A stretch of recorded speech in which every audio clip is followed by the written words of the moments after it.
कधीच नाही चुकणार तुमचे फेवरेट टीव्ही शोज झी5 सोबत, तेही एकदम free. Good morning. Good morning. Good morning. काय रे, तुझी तब्येत बरी आहे ना? आज इन वगैरे करून चाललंयस? नेहमीपेक्षा जास्त स्मार्ट दिसतेस। थँक्यू आई। ही सगळी माझी आयडिया। आज अखिल खूप इम्पॉर्टंट मीटिंग कंडक्ट करणार आहे, म्हणून बघा संगतीचा परिणाम। पण काय मीटिंगची तयारी वगैरे झाली ना व्यवस्थित? हा झाली तशी। खूप चांगली तयारी झाली। आज तू इम्प्रेस करतो की नाही ते बघाच। Good good good. काय हा आकाश कुठे आहे? नाही, तो जरा घरी थांबणार आहे आज। काल त्याला ताप आला होता ना। अच्छा, म्हणून हा मीटिंग कंडक्ट करणार आहे होय? Okay okay. तसंही भास्कर आहे, तो तर सकाळी सकाळीच गेलाय ऑफिसला। दोघं मिळून करतील मॅनेज। हो करतील ना, करू दे, चांगलंच आहे की। आणि तसंही मला वाटतं ना, आकाशला थोड्याशा आरामाची गरज। एक्झॅक्टली। मला वाटतं आकाश दादाने चांगला 7-8 दिवस पूर्ण आराम करावा आणि ब्रेक घ्या। दादा आणि 7-8 दिवस ब्रेक? काय बोलतेस? नाही, पण तनयाचं बरोबरच आहे हा। आकाशचं कसं आहे, सगळी कामं आपल्या अंगावर ओढून घ्यायची, मग ते करता करता दमून जायचं आणि मग अशी आजारी पडायची वेळ येते। Good morning everyone. Good morning good morning. अरे काय रेडी फॉर वर्क? हा, तुला बरं नव्हतं ना? काल बरं नव्हतं, आज एकदम ठणठणीत आहे मी। वसुंधरांच्या चहाचं कमाल आणि अंगाई तर विचारूच नका। अंगाई? नाही म्हणजे ती बनी करता होती अंगाई, पण काही का असेना मला खूप छान झोप लागली आणि आज एकदम फ्रेश वाटतंय मला। बघा, संगतीचा परिणाम। बायकोच्या प्रेमाने नवऱ्याचा ताप गेला।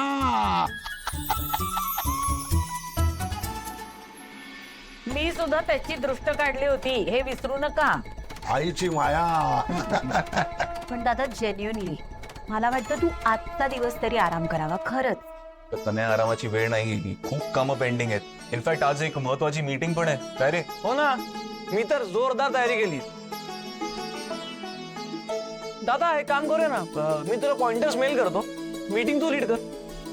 डन। चला निघायचं मग? हो चल। अरे ब्रेकफास्ट करून घ्या ना। हो मला खूप भूक लागली ऍक्च्युली। आणते। आई मी जरा वहिनीला मदत करते।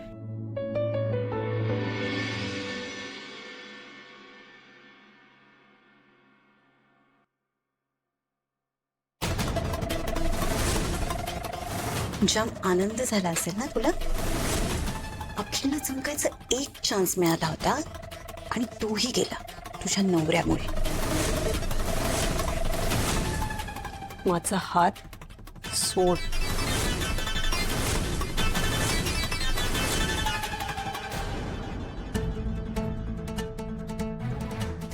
आकाशरावांना बरं वाटतंय याचा आनंदच आहे मला। बाकी आकाशराव ऑफिसमध्ये काय काम करतात, कसं करतात, का करतात हा त्यांचा प्रश्न आहे। मी त्यात पडत नाही। जास्त दिखावा करू नकोस। आणि तसंही तुझ्या आकाशरावांचं राज्य आता फार काळ टिकणार नाहीये। काय बरळतेस, तुझं तुला तरी कळतंय का? बाजूला हो।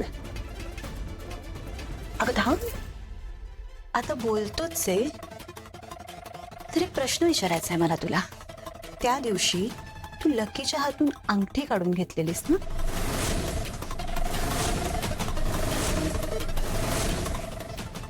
काय काय बोलतेस तू हे?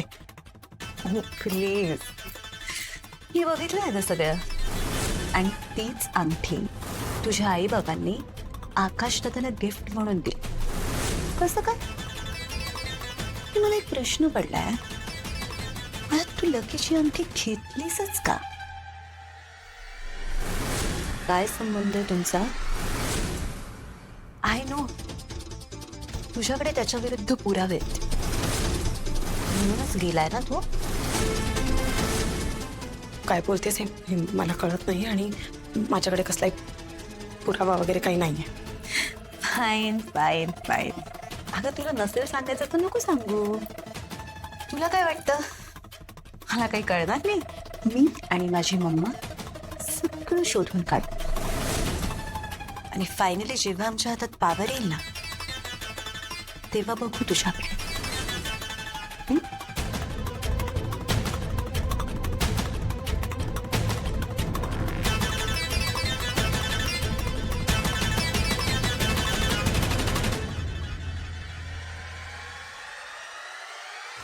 त्या वसुंधराला किती पण वॉर्निंग दिली ना तिला तर फरकच पडत नाही यार. सारखी पुढे पुढे करत राहते. माहिचं काहीतरी कर तू प्लीज. अगं थोडा वेळ दे ना मला. त्याला प्रत्येकाला रस्त्यावरती आणायचंय ना, मग इम्पल्सिव्हली कुठलाही डिसिजन घेऊ नकोस. ओके? पण मम्मा मी जे सांगते ना तेवढं ऐक. आणि जे सांगीन तेवढंच कर. फाईन. गुड. चल मी बोलते तुझ्याशी नंतर. हा बाय. बाय.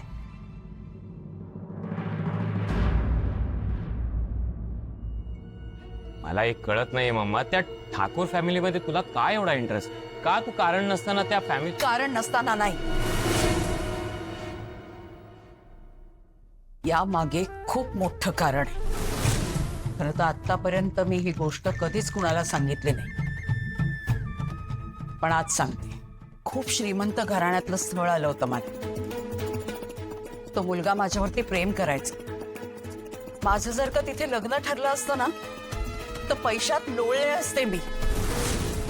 आता आपल्याकडे जेवढा पैसा ना त्याच्यापेक्षा कैक पटीने जास्ती पैसा त्या फॅमिलीकडे होता. पण जयश्रीला बघवलं नाही. कपटीपणा केला तिने. माझ्याबद्दल वाईट साईड गोष्टी जाऊन सांगितल्या त्या फॅमिलीला, आणि त्या फॅमिलीनी मला वाईट चालीची मुलगी ठरवलं. केलं स्थळ. तिच्यामुळे माझं फ्युचर, माझ्यावर प्रेम करणारा मुलगा मी गमावला. ही ठरवलं ना तरी ही गोष्ट मी कधीच विसरू शकणार नाही, कधीच. आणि म्हणूनच मी जे गमावलं, मी जे फुंकलं ते मी आता जयश्रीला फुगायला लावणार. कळू दे ना तिला की आपल्यावर प्रेम करणारी व्यक्ती जेव्हा आपल्या आयुष्यातनं नाहीशी होते तेव्हा काय वाटतं ते.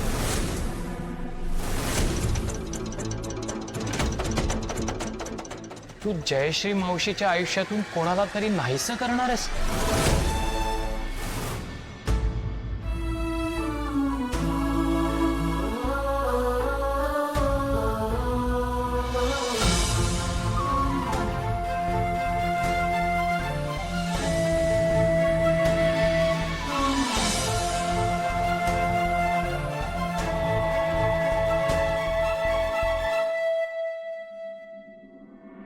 हॅलो. बोल वसू, काय म्हणतेस? काही नाही बाबा, सहजच फोन केला. कसे आहात तुम्ही? उत्तम. तिकडे सगळं ठीक आहे ना? हो. तुमचा आवाज फ्रेश वाटतो एकदम. म्हणजे आता काही काळजी करण्यासारखं कारण राहिलं नाही ना. बरं, मी काय म्हणतो, एक मला काम आठवलं होतं ना, ते करतोय. कसलं काम? काही नाही, शार्दूलची डॉक्युमेंट सापडलेत ना, ती जाळतोय. आता घरात कशाला ठेवायची ना? नेमकं योगायोगानं तो विसरून गेला इकडे. बाबा मग जाळून का टाकताय? फेकून द्या ना ती फाडून. नाही नाही नाही नाही, अगं कचऱ्यात फेकली ना तर तू कुठूनही काहीतरी शोधून काढेल. ते कशाला टेन्शन घ्यायचं आपण? अगं अचानक त्याची हिंमत वाढली आणि तो परत आला तर? नाही म्हणजे कागदपत्र नसली तर तो स्वतःला शार्दूल म्हणून सिद्धच करू शकणार नाही ना. बाबा त्या माणसाने किती घाबरवलं ना आपल्याला. नाही नाही नाही नाही, घाबरायचं नाही, पण काळजी मात्र घ्यायलाच हवी. बरं चल, मी आईला फोन देतो तुला. झी5 ॲप डाउनलोड करा आणि पहा सर्व एपिसोड्स एकदम फ्री.